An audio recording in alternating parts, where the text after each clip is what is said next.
আমরা দেখলাম নতুনত্বের ছাপ, প্রযুক্তি থেকে নীতি সব ক্ষেত্রেই যুগান্তকারী সংস্কারবাদী পদক্ষেপ, যা ইনক্লুসিভ ইকোনমি বা অন্তোদয় থেকে শুরু করে মধ্যবিত্ত এবং সমাজের সকল শ্রেণীকে সুবিধা দেবে এমন একটি বাজেট। এবং এই বাজেট দেখার পর আমরা বলতে চাই যে মোদি হ্যায় তো মুমকিন হ্যায়। মোদিজি থাকলেই সম্ভব। এই বাজেট সংস্কার, সেই সংস্কারিত নীতির উপর পারফর্ম করা, রাজ্য এবং কেন্দ্র এবং দেশকে উন্নয়নশীল রাজ্য থেকে উন্নয়নশীল দেশ থেকে উন্নত দেশে পরিণত করার বাজেট বলেই আমরা মনে করছি।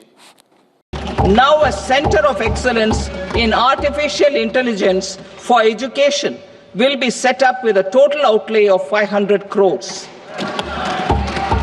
Expansion of medical education. Our government has added almost 1.1 lakh undergraduate and postgraduate medical education seats in 10 years, an increase of 130%. In the next year, 10,000 additional seats will be added in medical colleges and hospitals towards the goal of adding 75,000 seats in the next 5 years. Daycare cancer centers in all district hospitals. Our government will facilitate setting up of daycare cancer centers in all district hospitals in the next 3 years.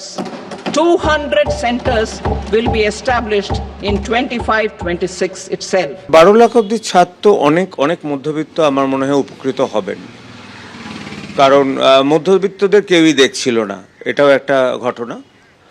আর বাকিটা সময় গেলেই বোঝা যাবে, বাকি foreign direct ইনভেস্টমেন্টের যে ছাড়গুলো।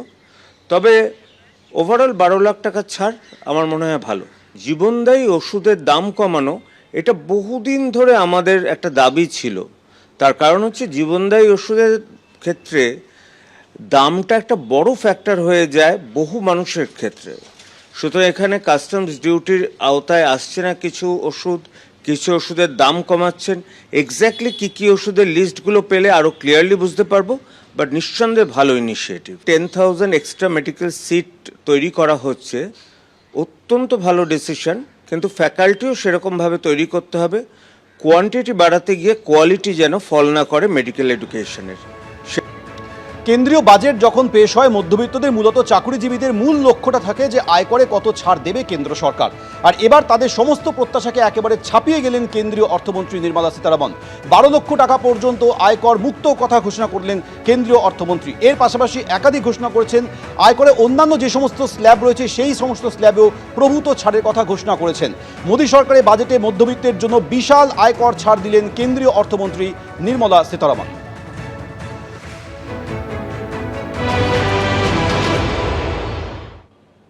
আমরা দেখলাম নতুনত্বের ছাপ, প্রযুক্তি থেকে নীতি সব ক্ষেত্রেই যুগান্তকারী সংস্কারবাদী পদক্ষেপ, যা ইনক্লুসিভ ইকোনমি বা অন্তোদয় থেকে শুরু করে মধ্যবিত্ত এবং সমাজের সকল শ্রেণীকে সুবিধা দেবে এমন একটি বাজেট।